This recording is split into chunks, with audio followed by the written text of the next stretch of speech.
At Gala Bingo, we take time to think very seriously. Fancy joining us? Imagine the sand between your toes and the calm of the ocean breeze. Ah, see? Doesn't it feel good to take time to think? 18 plus terms apply. Please gamble responsibly.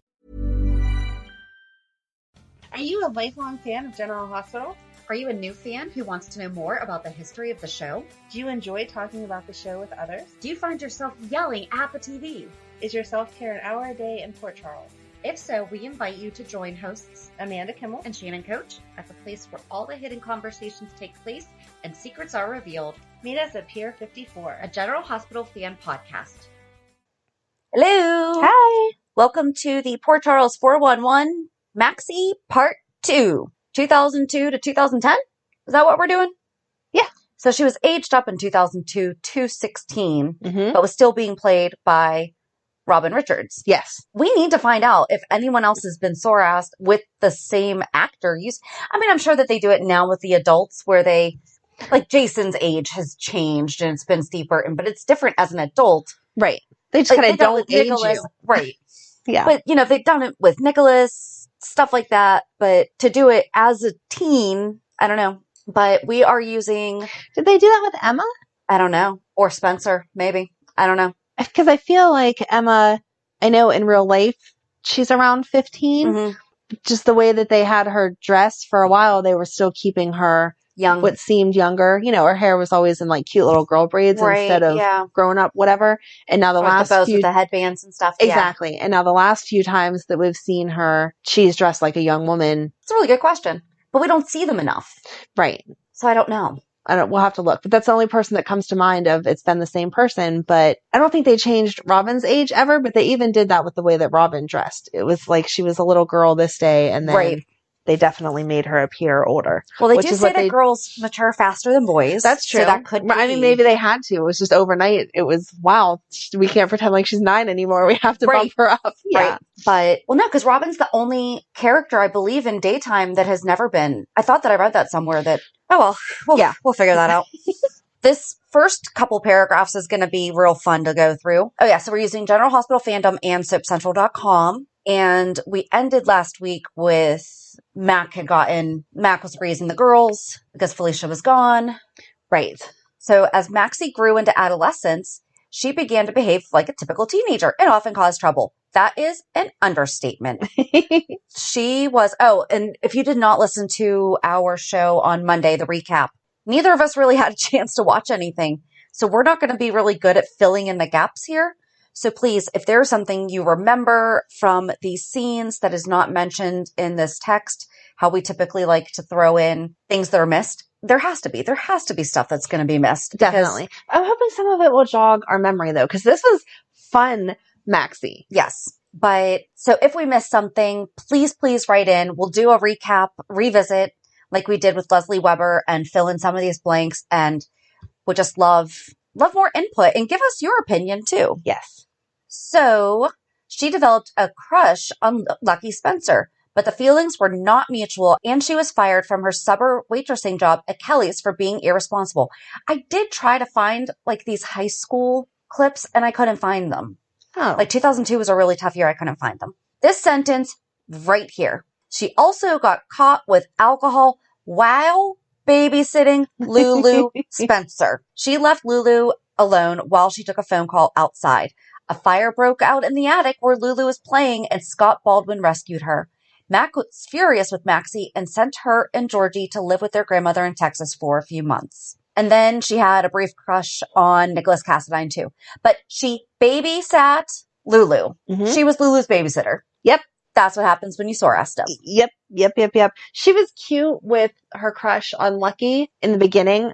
I know it'll definitely get into her craziness with him eventually. But I had watched a scene when I was watching it last week of her at Kelly's and she was there by herself waiting for Felicia. Mm-hmm. And he said, he like just came up to her to say hi because he was always very nice to her. And she asked him something about his music and whatever. And then she was like, oh, I'm learning how to play guitar. And he said, oh, what kind of guitar? And she was like, oh, like did not know what to say and just kind of let him lead the conversation and said she just got it. So she was very new or whatever.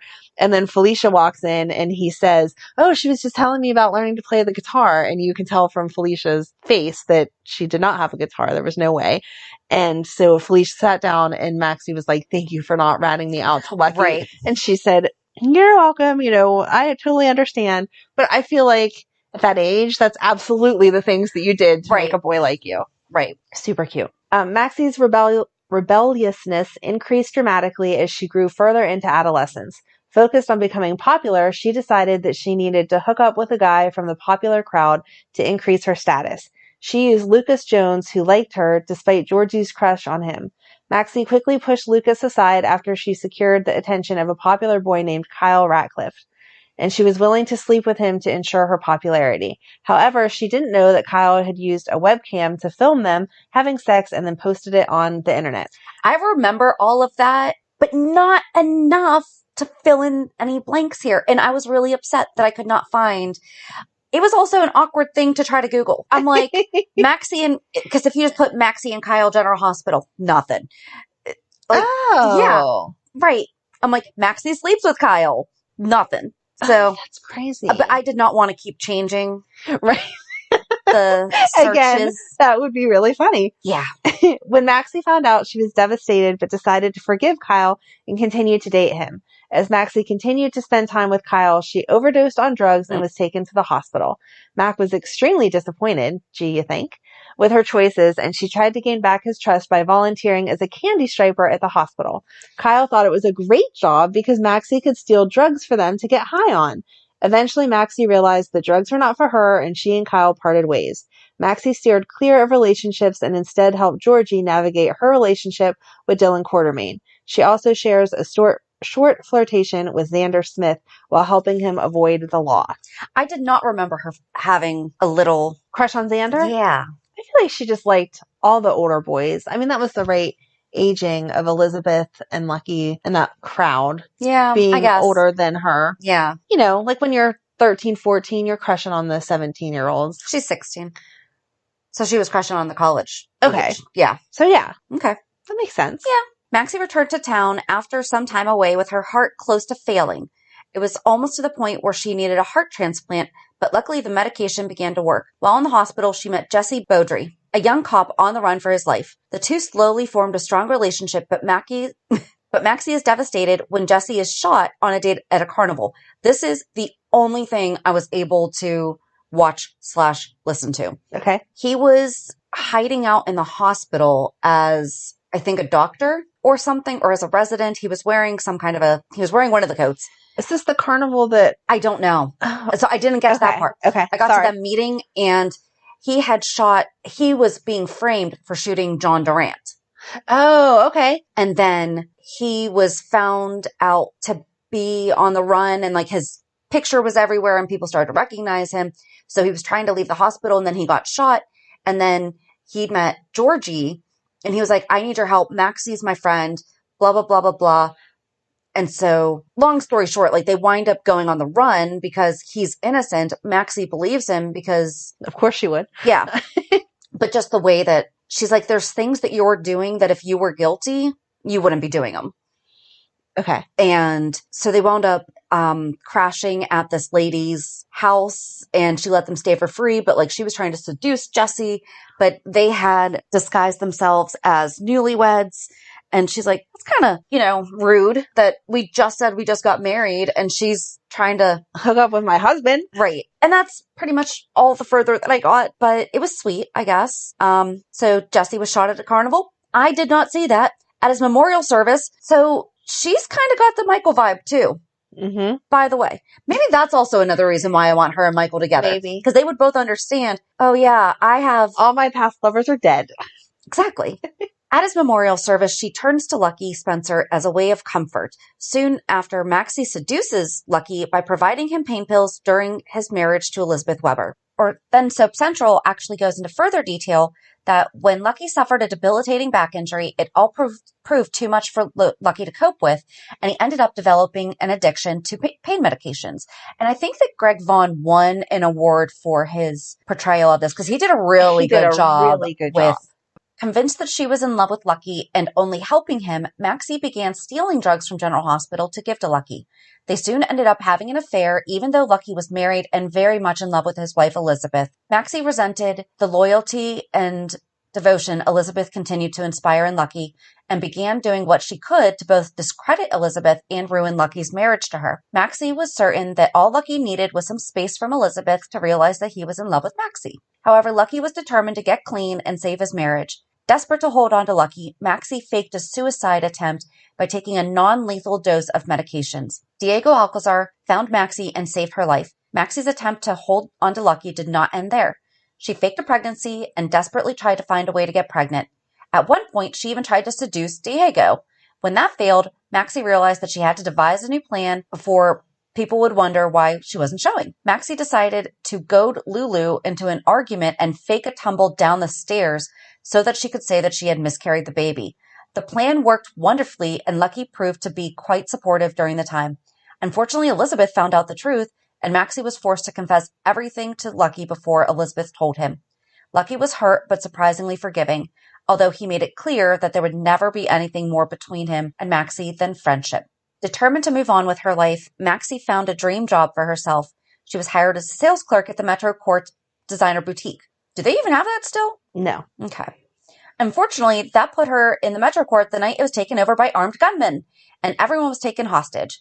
She quickly found herself trapped inside a locked vault with one of the gunmen and a briefcase for 15 hours. During that time, she and the gunman talked, and by the time that the vault was opened, they had formed a bond. After the explosion of the Metro Court Hotel, Maxie and the gunman hid and established a new life in Port Charles under his real name, Cooper Barrett. She really likes helping people hide. I was going to say she really ends up trapped with people because as we get further into the relationship, like with her and Nathan, they're handcuffed at the what's the research place called? I know what you're talking about. Clark. Yeah. Okay. We'll get there. First, she got him a job as a security guard at the hotel, and then she helped him pass his exams so that he could join the Port Charles Police Department as a cadet. She's got something for policemen, too. Yep. I can feel that. Maxie then sets out to ruin Lulu Spencer's love life, who hates Maxie because she fed her brother Lucky drugs. Duh. By seducing her boyfriend, Logan Hayes. Lulu breaks up with him, and upon finding out, Coop breaks up with Maxie. Yikes. And I guess we should mention here that Lulu has been aged up at this point.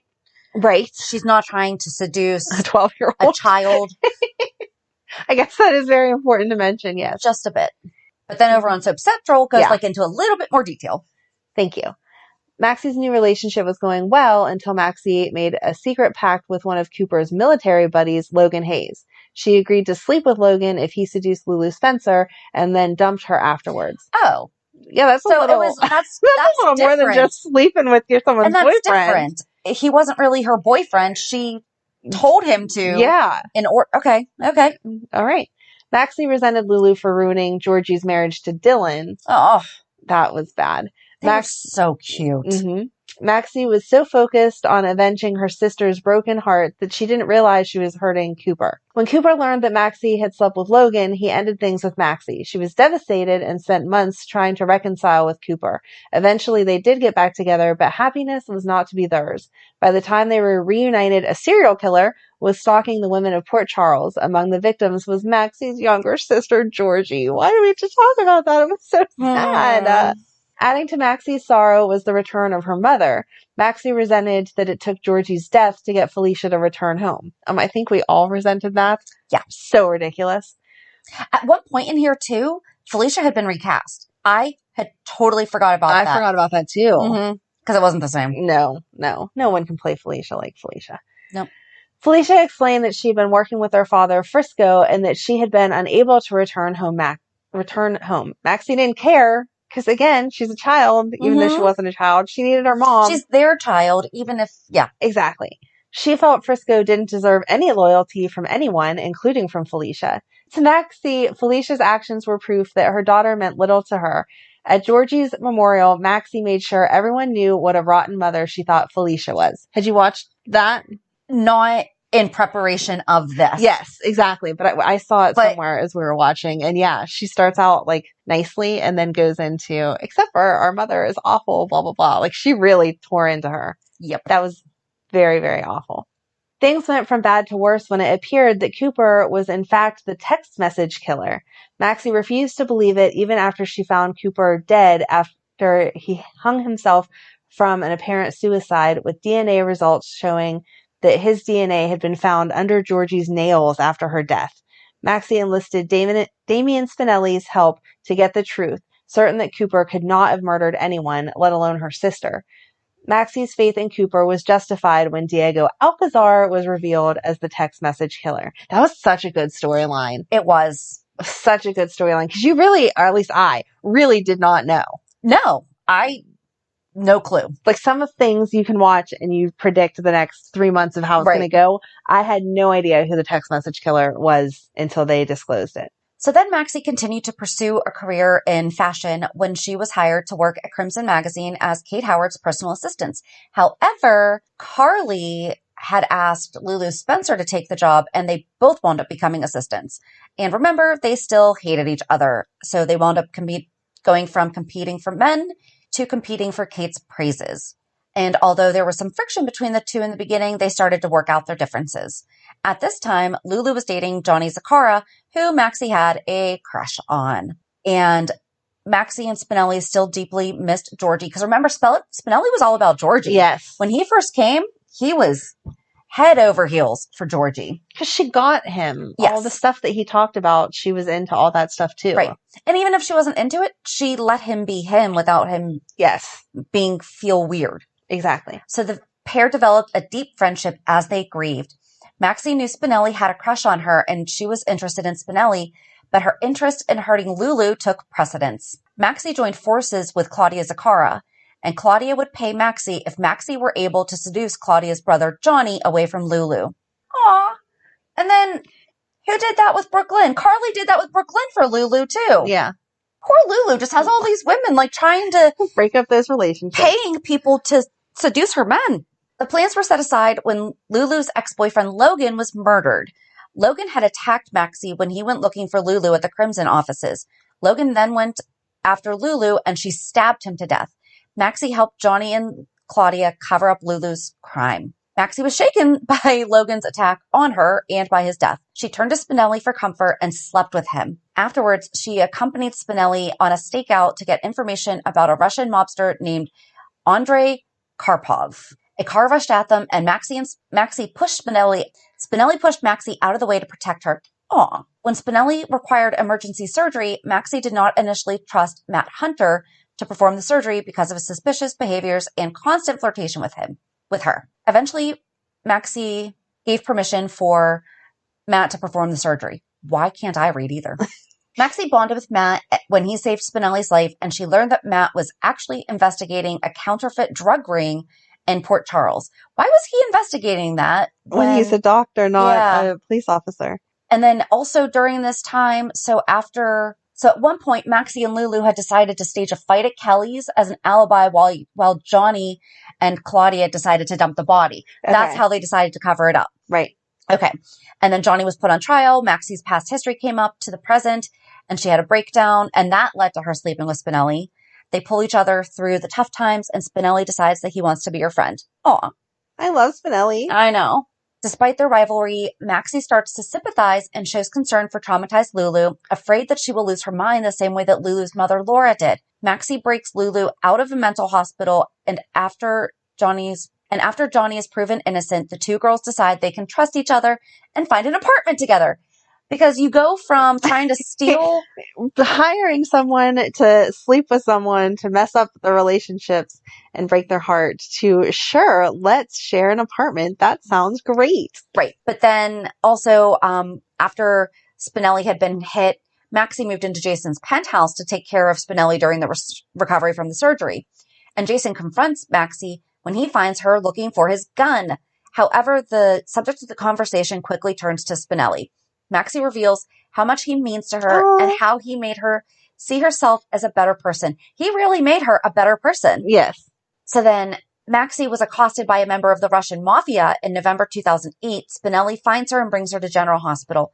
After the attack, Mac forbids her to see Spinelli as he believes that Spinelli is indirectly responsible for having drawn Maxie into a dangerous lifestyle, but Maxie continues to see Spinelli regardless. Of course. She wasn't going to listen to Mac. But then also there was a period of time where Maxie was jealous about this girl, Winifred, who was an FBI computer genius that began spending time with Spinelli, and Maxie worried that she was not smart or interesting enough to hold Spinelli's attention, and she was also concerned she was not good enough for him. Yeah. We know that this is pretty choppy, guys. Don't worry. Maxie soon becomes threatened when Winifred becomes Spinelli's new friend. She feels that the two of them have too much in common, both being computer geeks. She seduces him, but when Spinelli finds out that the seduction was due to Maxie's jealousy, they split up. However, Winifred is secretly an FBI agent who enables federal agents to arrest Spinelli. Upon his arrest, Maxie and Spinelli repair their friendship. However, Maxie still feels incredibly guilty and remorseful. The guilt escalates on the night of a blizzard when she almost has a one-night stand with Johnny. Stay away from Johnny. While Spinelli is trapped in the hospital, saving people after a biotoxin is released. Was that the water biotoxin? 2009? Yes. Yeah, okay. Maxie discovers her cousin, Robin Scorpio, hid her daughter, Emma, in a tree, and she and Johnny save her. They take Emma to Mercy. Why are you taking her to Mercy instead of GH? Upon discovering Spinelli is stuck at General Hospital, Maxie runs inside to save him and is trapped in the fire. Oh, that's why we're not going to GH. Soon after Maxie escapes from the hospital, Spinelli makes his way out of the burning building, and the two reunite with a passionate kiss. Yay! Nothing makes you want to kiss somebody like running out of a burning hospital. Yes. And then Soap Central has this paragraph that says, in order to win Spinelli back, Maxie invented a stalker, and Spinelli soon realized that Maxie had faked her distress. Okay. But the pair would work together to uncover that Kate Howard was sabotaging Crimson. Wasn't that Connie, though? Yes. Okay. Spinelli hoped that Kate would be fired so she could no longer require Johnny to be Maxie's escort. Kate kept her job, and Johnny stopped escorting Maxie after Lulu and Johnny broke up. Although Spinelli was not ready to trust Maxie yet, he allowed Maxie to help him investigate the death of Mayor Floyd's mistress, Brianna Hughes. So eventually they start... Sorry, I don't know if you were... I'm sorry. No, you're good. After the crisis at General Hospital, Maxie returns to work at Crimson. Kate hires Johnny to go on publicized dates with Maxie in order to stimulate press for Crimson that neither Spinelli nor Lulu liked. It is revealed that they had both been kissing and Johnny had cheated on Lulu. Spinelli leaves Maxie, but they reconcile when Maxie and Sam save him from going to prison for hacking into government computers. So that's what I just talked about when they were... When the FBI agent had... No, with the Johnny being Maxie's escort and stuff like that. Oh, right. And that's where Spinelli wanted her fired and all that. Okay, this is making sense. Maxie and Spinelli patched up their relationship but are once again troubled when a murder mystery involving Spinelli's PI business arrives. Spinelli proposes to Maxie, who eventually agrees to marry him, and their wedding date was set for September 21st, 2009. Maxie privately confessed to Jason that she did not want to get married, but she would go through with the wedding because she loved Spinelli and she did not want to hurt him. Unbeknownst to Maxie, Spinelli overheard her conversation with Jason, and when the wedding day arrived, Maxie and Spinelli stood at the altar to be married until Spinelli stated that he could not marry her because they were not ready. Maxie was relieved, and she and Spinelli celebrated their non-wedding with karaoke at Jake's. And we just watched that. Why did we just watch that? Oh, because we were doing Jake's, right? Yes. We just watched that for some reason. Yes. Their non-wedding. Right. Although Spinelli was Maxie's non-husband, she still fell into her familiar pattern of cheating when she met an eccentric artist named Franco. And that was James Franco. Franco, yes. And she had a one-night stand with him. She felt guilty afterwards and was horrified when she learned Franco was a psychopath obsessed with Jason. Maxie debated telling Spinelli the truth, especially after Franco sent Jason compromising pictures of Maxie. When Spinelli overheard Maxie admit she had slept with Franco, he was deeply hurt by her betrayal. The relationship was strained. And Maxie decided Spinelli would need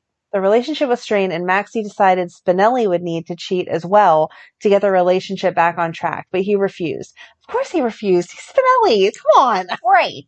Spinelli wanted to repair the relationship with Maxie, so he set up a fake investigation in which he could emerge as Maxie's hero.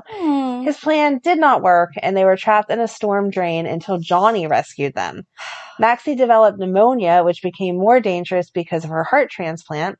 While Maxie was in critical condition, she had a vision of Georgie trying to lead her to the other side. I remember that. Yes. Oh, I just got chills. But Maxie fought her way back and recovered. Maxie did not blame Spinelli for what had happened, but Spinelli felt guilty for endangering Maxie's life, and he agreed with her Uncle Mac that she deserved someone better than him. Which is not true. I love Spinelli. That was a misguided attempt at getting back together, but the intention was exactly. Neither one of them felt like they were good enough for each other. Yeah. On different things. I think they were just too young. That's why they need to get back together now. If we're never going to see Ellie again. Exactly. Let's have this happen. I would be so happy with that. So Maxie and Spinelli drifted further apart when Spinelli sank into a depression after Jason went to prison. Spinelli disagreed with Jason's decision to voluntarily go to prison to protect Sonny's son, Michael. Spinelli was focused on freeing Jason from prison and punishing those involved in sending Michael to prison. Maxie wanted to pull Spinelli out of his funk, so she decided to refocus his attention on her. She planned to make Spinelli jealous by dating Matt Hunter. All this That'll make him feel better. I'll go date somebody else. Exactly. So misguided. At first, Maxie tolerated Matt for the purpose of her plan, but as they spent more time together, she was surprised to learn that she enjoyed spending time with him. Maxie was conflicted about her relationship with Spinelli and Matt, and wasn't sure which one she should pursue. Spinelli decided for her when he ended the relationship after he saw her kissing Matt. And even though Maxie still cared for Spinelli, she continued to date Matt, and the relationship became more serious. Matt was impressed by Maxie's unwavering support of her cousin Robin, while Lisa Niles made trouble for Robin and her husband Patrick. That's an understatement. Exactly. That woman was awful. Yes. That's a whole nother story, but I really hated her. We don't really need to get too much into... Lisa tried to shoot Maxie, but Spinelli jumped in front of the bullet to protect her. Maxie was concerned for Spinelli after he woke up from surgery with a different personality. She blamed herself for the trouble Spinelli was creating by believing he was Jackal, P.I. Maxie consulted with Jason regarding her concerns over Spinelli, and she decided that Jason should propose to Sam as a way of pulling Spinelli out of Jackal P.I. mode. Jason did not follow Maxie's logic, but he made plans to ask Sam to marry him. Oh, this was really sweet because she was helping him. That was whenever she planned the wedding and stuff, right? Maxie provided Jason with assistance in choosing the ring for Sam, but when she tried it on, it slipped off and fell over the balcony. We watched that for something too. Yes. She took Spinelli into the sewer with her to search for the ring in hopes of jogging his memory about their past together. He was unable to recall who he was, but the ring was found. Priorities. Mm-hmm. I hope they cleaned that really well, because ew. Yeah. The obsession with helping Spinelli caused a rift in Maxie's relationship with Matt. Maxie often canceled her plans with Matt or spent her time with him brainstorming new ways to bring back the former version of Spinelli. During this time, Matt befriended Elizabeth, which made Maxie jealous. Despite Maxie's feelings towards Elizabeth, the two women worked together when they were kidnapped and held hostage by the Zakara organization. Each had inadvertently witnessed crimes of the Zakara family and were being held hostage. Maxie escaped and ran straight into danger, but Spinelli protected her. Afterwards, he kissed her, and she believed his true personality had returned. Oh, it's like Sleeping Beauty. It is. All right, so I think we accidentally went over a little bit into 2011. Okay. So we're going to end there. We're going to end with a kiss. That's so cute. And we'll pick up next week to finish Maxie. Again, so sorry. Hopefully my editing has made this good. And I feel like it did highlight the main, young Maxie was all about these different men. Mm-hmm. The highlights, I feel like, were her stealing the pills for Lucky. Yes. Which was all really, I didn't rewatch those scenes, but I remember being very, like you were talking in our weekly recap of shush, I can't do anything else. I have to watch this. Yes. When all of that was going on. And then all of the stuff with Spinelli and their non-wedding and them falling in love and stuff. Yeah. I really do feel, the Franco stuff and the other men definitely played into it. Obviously, Johnny's like a big storyline for any of the women that he's with, but I think those were the two main things. Yeah. And we got those. And if you were watching during that time, I don't think that you've forgotten yet either, because they were so good. And Right. if you weren't, you should definitely go check that out on YouTube. And I'm really thinking that there probably isn't very much that we missed. No, I really do feel like we got it Well, all. and the friendship with Lulu and how that happened. Right. Too. So, And how she got into fashion and everything. I really Yeah. think this got the essence of who Maxie was during that time. so join us next week as we finish up on Maxie. But like we said before, please email us anything that we've missed. Go back and listen to last week's episode, wait until next week's episode, whatever. But next week we will finish up our Maxie May Maxie month. See, and here's the thing. We decided to do this like in February, and it sounded like such a great idea. We're going to have all this time. No. Unfortunately, we have kids and other jobs. I don't think that we anticipated how hectic the end of senior year was going to be with No. just stuff. Yeah, Because everything had been shut down so long for COVID. I know. It was all online then. It was like, well, I don't have to go anywhere. I can just slip this Yep. in whenever. And now life is getting back to normal, which we were totally not complaining about. But it just threw dates in that we never anticipated we were going to have to worry about. Correct. So yeah, join us on Monday as we recap this week's shows, Have a good weekend. and we'll meet you at the pier. Bye. Bye. If you enjoyed today's show, we invite you to go to peer54podcast.com to subscribe on your favorite platform. Don't forget to leave us a review. And you can also follow us on many social media channels. Just search for Peer 54 Podcast. Also, we are not perfect, so if there is something that we missed or messed up, just let us know by emailing us at peer54podcast@gmail.com.